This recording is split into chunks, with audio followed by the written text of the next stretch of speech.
Hello everyone and welcome back to the channel. Today we are going to be reading A Study in Drowning by Ava Reed. This was the Feries book pick for February and I am very late into the party because it is currently the 26th of February, so we only have like 3 or 4 days left.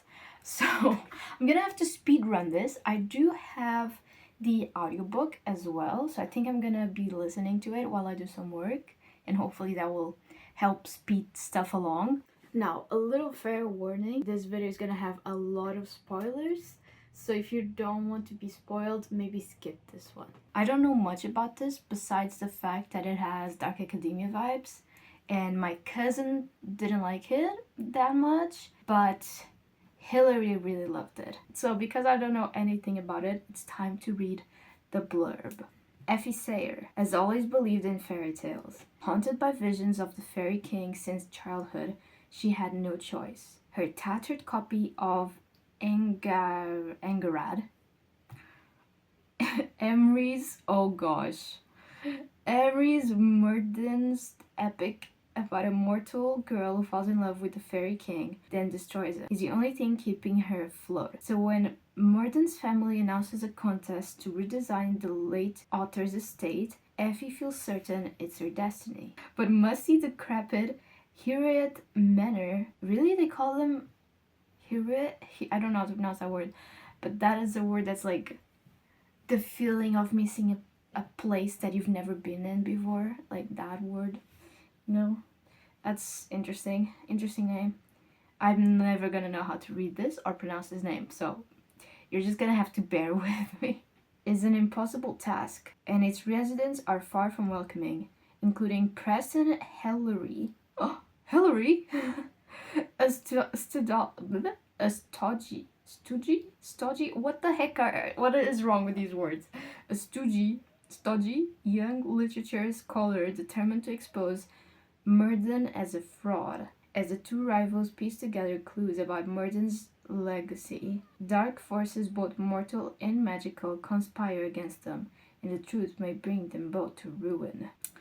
Okay, I don't really know what's going on. I am the same way that I was before I read the blurb. I don't know what's going on. I guess we're gonna find out together. I'm gonna go and design some logos for my dad while I listen to the audiobook. But before I do that, we still have 3 minutes until I need to start working, so we can read the first sentence. Although I just saw that the dedication is for James. This is a love story, which is quite fun.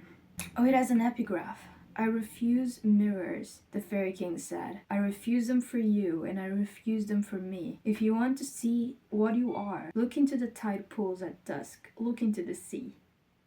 Okay. Cool. Cool. I'm just gonna stop. I've decided, like, oh, there's a rainbow! Oh my god. There's a rainbow. Oh. Holy moly.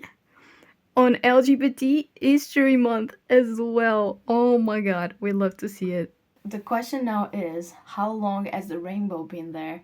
And was I staring at it this whole time and it took me like 7 minutes to notice? Or did it just appear? That's what I want to know.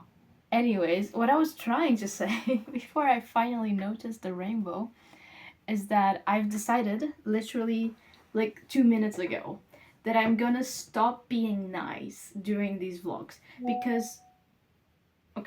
Because sometimes during these vlogs, not every time, but sometimes I'm just not feeling a book, because that's the whole point of this. I'm not a fantasy fan, so if I'm just not feeling it, I'm just gonna mock it, okay? Just don't expect me to be nice all the time, because usually when I'm not feeling it on the other videos, like sometimes I would just try and act nice and be like, but I like this, like I don't like this vibe, but I like this, and I just I would try to be as nice as I could. And I've decided that 2024 is the year that I'm not gonna do that anymore. If I'm just not feeling it, I'm not feeling it, and I'm gonna tell you the truth. I'm gonna tell you what I think it's stupid. I'm gonna tell you what I think is just not hitting, and I'm gonna give you the cold hard facts. to start off with my honesty, I guess. This epigraph, I have no idea. No idea. What's a fairy king? Why is that so big? Why are people like fantasizing these little creatures? Why do they want to have sex with these little creatures? I don't understand. I don't see the appeal. Every time I think of fairy king or like fairies, I think of like Barbie Mariposa or like what's that other one? Tumblerina, Barbie Tumblerina, and also like Sininho. What's her name in English? I don't know. So yeah, I don't see the appeal. Why are we objectifying these little creatures? I don't know. I don't understand it and I'm scared. Anyways, I'm gonna go now, work, and listen to the audiobook, and I will let you know my thoughts.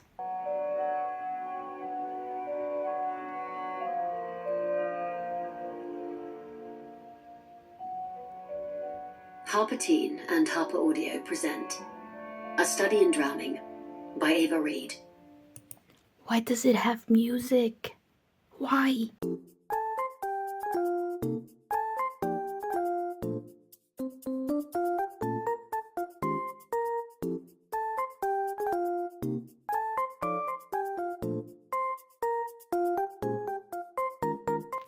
This guy, I just got to this part on the audiobook. I had to pause and come find it on my ebook so you could see. Ick, major ick, the guy with the tweed jacket or whatever. Major ick, get out.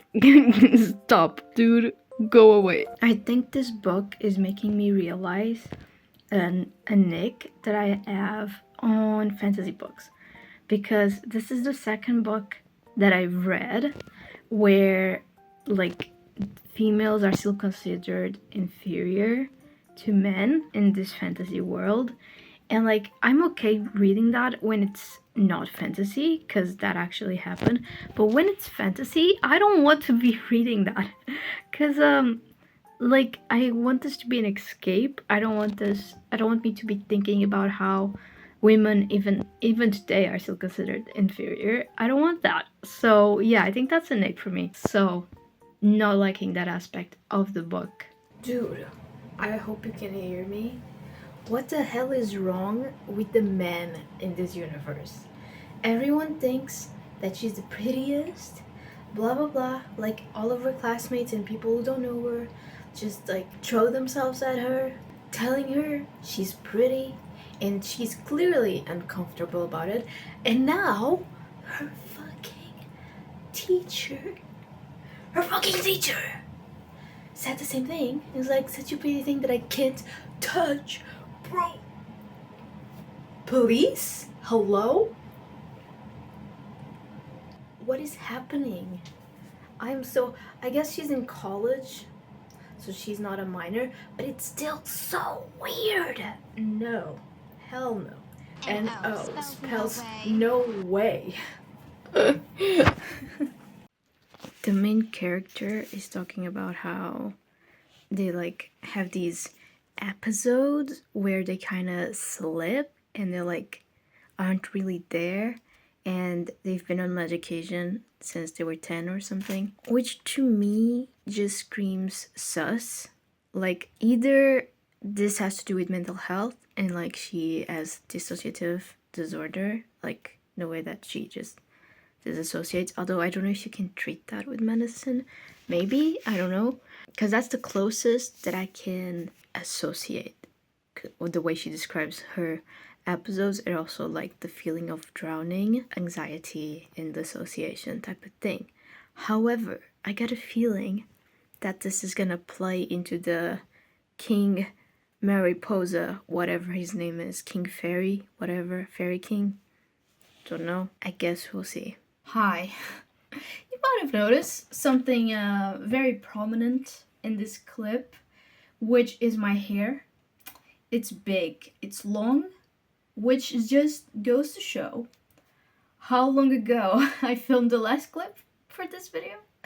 Yeah, Bessies, the last time I filmed was in February. It is now May, almost June. We are 3 days away from June. So, you know, just a few months, really. And you might be thinking, did I finish the book during those months? No, I did not. In fact, I didn't touch it since the last time I spoke to you, pretty much. And I decided to finish it, or try to finish it, in May. But to do that, I had to reread the whole thing because I didn't remember a thing. I remembered like close to zero of the story. So I had to reread it. Because I had only read 12% of it, I thought it would just be easier to reread the book, which I have. I've surpassed what I read in February. I am now, let's see, 25% of the way in to this book. And quite frankly, I do not remember what were the last things I told you for this vlog. I really do not remember what I recorded, what I've said. I don't remember anything really that I've done for this video. So if I'm repeating myself, you're just gonna have to roll with it, you know, because I truly do not remember and I'm not gonna go check the videos. Okay? Okay, cool. So, thoughts so far on these 13% extra I've read. First of all, I did not remember. I don't think I've even assimilated that the first time I read, that she doesn't have her middle finger in one of her hands. Like, she keeps telling how she had to do a surgery and she still has like the scar tissue like in the middle. I don't know which hand it is, but you know, she doesn't have the middle finger on one of her hands, which I just did not remember. I don't think I knew that. So, and it is said pretty much like in the beginning of the book. I had totally read that and I just did not remember. Or maybe I did. Maybe I did mention that in this vlog already and I just don't remember that I did. Anyways, yeah. So she is now in this place. I still don't know how to pronounce that. I'm not gonna attempt to pronounce it because, yeah, it's not worth the embarrassment. But she's there and she was not happy. You know the phrase where they say, never meet your heroes? I feel like this applies a lot to this book because she was not happy seeing her favorite writer's house. The man was a mess, and his house was disastrous, to put it simply. Yeah. So she's not super happy. She thought about leaving this place, going back to school, but then the things with her, like remembering what happened between her and her schoolmaster, keep being brought up, which honestly I really despise that man. I also don't like her mom. I don't think I took note of it, but there was this part where she called the mom saying that she didn't want to continue here, but she also didn't want to go to school, and the mom was like, I gave you 18 years of my life. Now you need to let me live my own life. And I'm like, girl, you decided to have a child. You should be there to support your child no matter their age. Like, it doesn't matter if they're 18, if they're 5, if they're like 57. You still need to support your child. And if your child is telling you that they don't want to be in this place and they also don't want to go to school, maybe, just maybe, listen to your child. I don't know. I mean, crazy idea, I know. So I despise the mom. Don't like her. Don't like her at all. I think that her pills, I think I remember saying something about this. About like her seeing things and being on a pill for it. I think she's somewhat correlated with whatever his name is, the Elf King, and his wife. I think she has something to do with the wife of the Elf King. Simply because Mirrodin's wife does not want to see her. She put her in like a cottage far away from the house.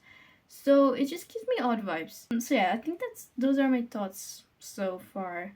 Oh, and the guy that took all of the books from the library on Mirrodin, he's there.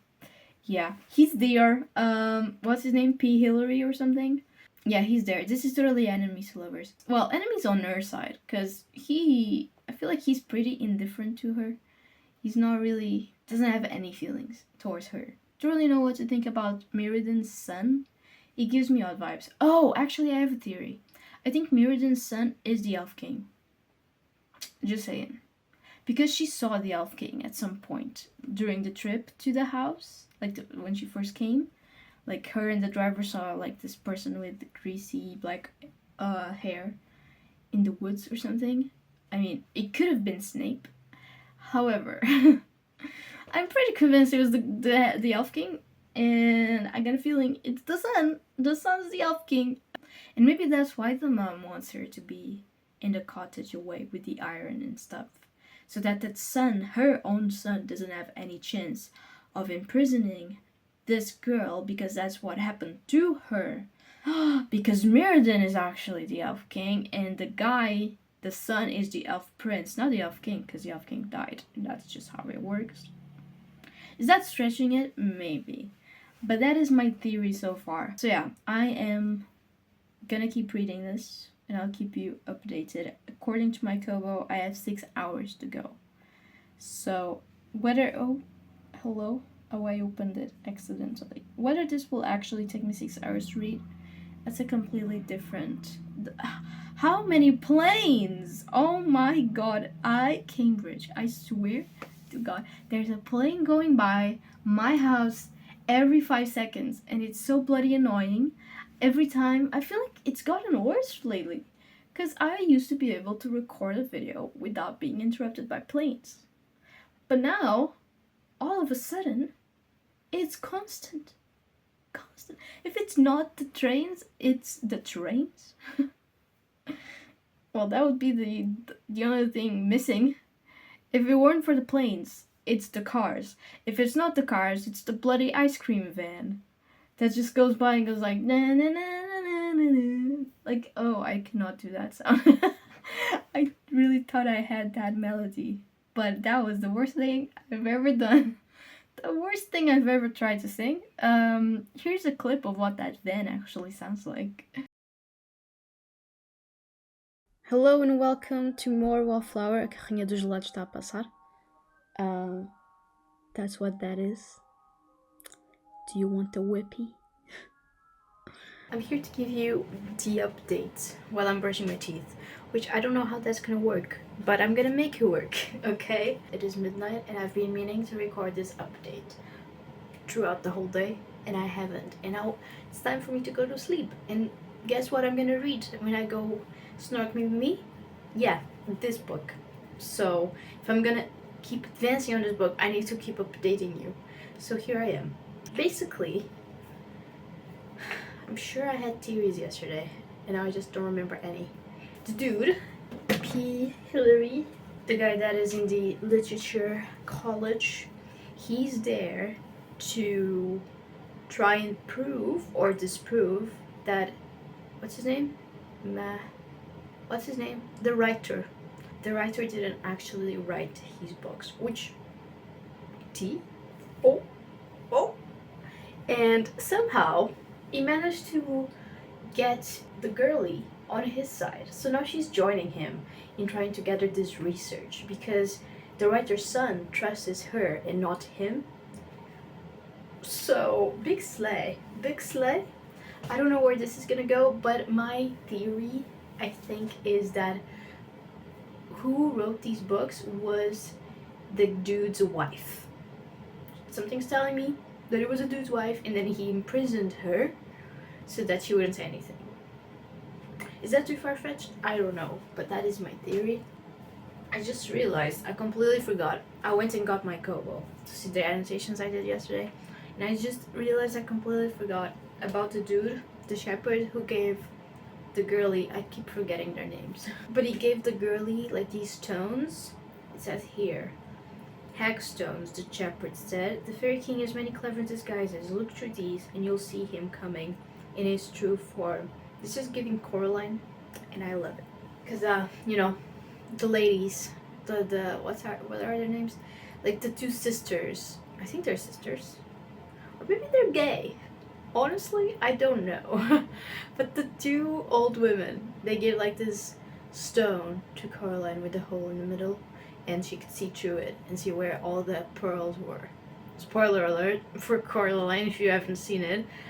It's a very old movie.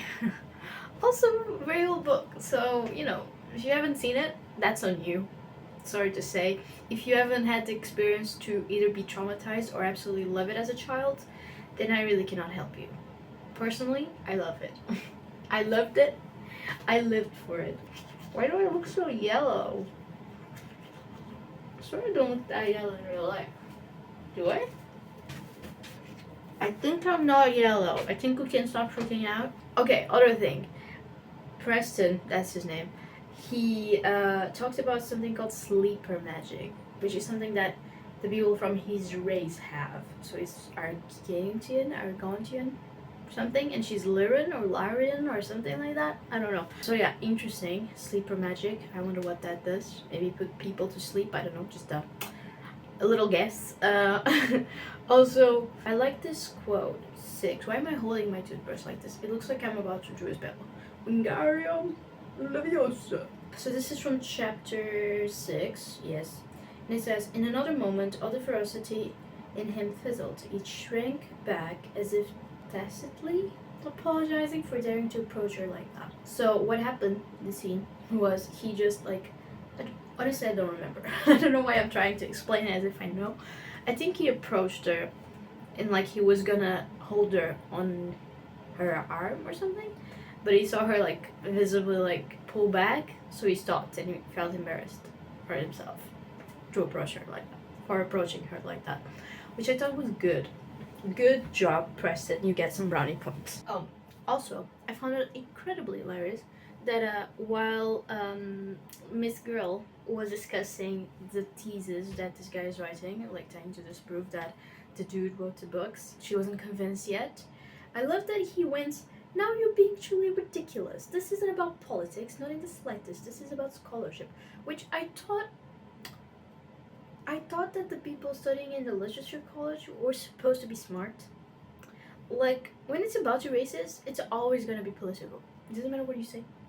I know it's just books, but it's not just books. It's political, especially because the writer is from a different race than him. So by him trying to prove that he actually wrote these books because, quote unquote, the idea that someone of his limited education could produce such works is, well, it's a romantic notion, but it's highly improbable. It's gonna be political, dude. So Leslie, I have noted some more brownie points for this guy, Preston. Where is it? Oh, this is about him. He's like trying to get her in on it. He's like, "I'll write. You'll be one of my co-authors. You won't just be mentioned on the acknowledgements or anything. I want you to actually be a part of this, and I'll try to do everything in my power to have you be acknowledged." And I like the way he says that, because she's talking about how they didn't let her into the literature college even though she had the grades just because she's a woman. And he says, it's an absurd, outdated tradition. Preston cut in sharply. And he also says, you should know by now that I am not a fan of doing things just because that's the way they've always been done, or preserving things just because they've always been preserved. Slay. I can't tell you it won't be difficult getting the department to change their minds, but I'll fight for you, Effie, I promise. Oh yeah, that's her name. I forgot. He swore on their saint that he wouldn't betray her, because they don't have a saint on his race, but he swore on her saint from her race. So it says, I swear by Saint Una, Uno, I won't betray you, said Preston, and I'll fight for you. I promise your name will be there on the cover sheet right next to mine. So, lots of brownie points that the guy's getting. He's getting lots of brownie points in my end. And that is the update. I will see you guys later. Bye. I've read 30%, by the way. Hello, everyone. Oh, that's my leg. I was thinking, what is that? That is, in fact, my leg. My knee, to be exact. I have updates. I've been listening to the audiobook of A Study in Drowning, and I've advanced a lot. Now I am at 75%, so I've read a lot just listening. I just put it on while I'm doing the dishes, washing the dishes, doing like housework, and suddenly I'm almost done with this book, which is very good news. Very, very good news. However, I have theories. I have many, many theories. Well, not many. I have 2 theories. So, where am I at now? What's her name? Ellie? Elsa? It's not Elsa. What's her name? Is it not Ellie? Effie, that's the one. Effie and Preston. I don't remember Effie, but I remember Preston. How is that possible? Anyways, moving on. Effie and Preston went to that other guy's mansion to try and get more information about Mirrodin and whether he actually wrote the book, because they found like these information, like the pictures and the diary from Mirrodin as well, which mentioned that guy bringing the manuscript of the book to him. So they went into there and they got some more information. However, to be quite frank, they didn't really get much, like that much information, but still they got some. And my theory on there, oh, it's because they found like this thing in the house. I don't remember if it was a photo or something, but it had a quote, and it was a quote that was on the book, and it was before the book was released, I think. And my theory is that Mirrodin didn't write the book, as it's being shown that he most definitely didn't write it. But I also don't think it was the guy, like the other guy who wrote it. I don't remember his name, like Black something, like Beard. It's not Blackbeard, but let's just pretend it is.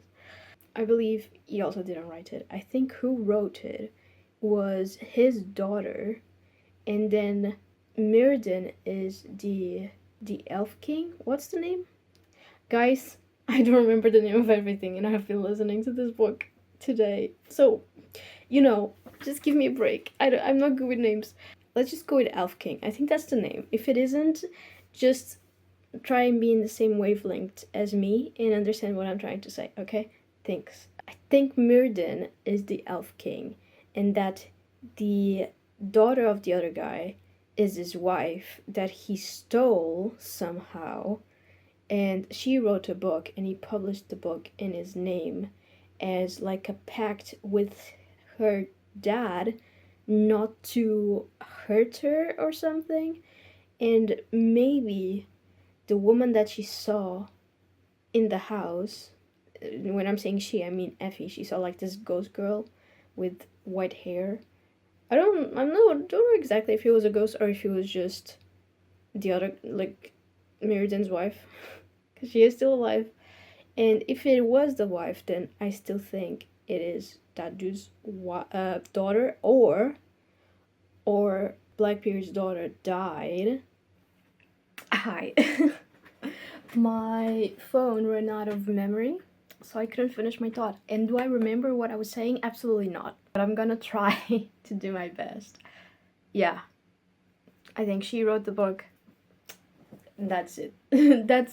I think I pretty much was done on that thought, so I'm just gonna move on. The thing is, I don't remember what my other thought was. Oh, I remember. So Effie is about to dive into the basement in Mirrodin's house, the one that's submerged in water, and I think the Elf King is gonna be there. Like, he's just gonna be underwater, or maybe it's like Mirrodin's old body.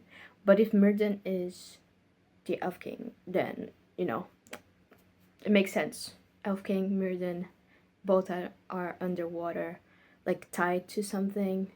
I don't know. That would be kind of cool if he was just like stuck with the chains onto the watery basement, and that's why they didn't like extract the water or anything. But yeah, that's my theory. I'll let you know if it happens or not. Hello. I'm gonna play a bit of Minecraft while listening to the audiobook. So let's play Minecraft. Minecraft!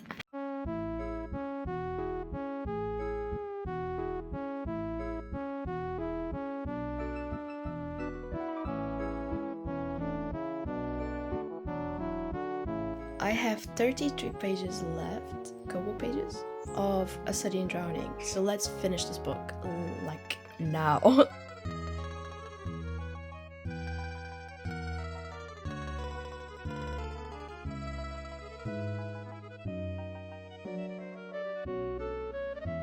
We finally made it to the end of this video. I don't think this lighting is good. It's too bright. How do I make it better? How do I make it better? It's either too bright or too dark. We're gonna go with this. I'm gonna be in the sun. You're just gonna have to deal with it, okay? Okay. So, A Study in Drowning. Where do I start? I feel like this book is one of those typical the husband didn't write the famous book, the wife did type of stories, which is cool and all, but I just expected something more, especially because I went to this penguin workshop and the hosts of that event was speaking very highly of A Study in Drowning and saying how Ava Reed was a genius and how she could not see the plot coming and all of these things, which to me, I thought like, when I heard that, I expected something bigger to happen in the story, something that would actually make me go like, wow, what? I didn't expect this. But that never happened. I feel like the book being written by the wife made perfect sense. Like, it didn't shock me at all. I feel like I could have predicted it. And I also did predict that Ianto was the Fairy King, right? I think I said that during one of the updates, which is true and also not true. It's kind of like a bit of both, because he's the Fairy King because he's being possessed by the Fairy King. But still, he kind of is a Fairy King. So it's weird. But yeah, I just didn't think he was anything revolutionary, to be completely honest. But I like the atmosphere of the book. I like the Dark Academy vibes. I like that we're surrounded by nature. I like this idea of like drowning. Not that I would like to drown, but the idea of just water and being surrounded by water. But other than that, I didn't think it was anything that special. Is it bad for me to say that? I don't know. Maybe this just wasn't the book for me. But still, I'm gonna give it 3.5 stars, I think. That's my final rating for A Study in Drowning, and that is the end of this video. So if you like this video, feel free to give it a like and subscribe and turn on the notifications. It will let you know when I go live or publish a new video. And with that, I'm gonna go. Bye!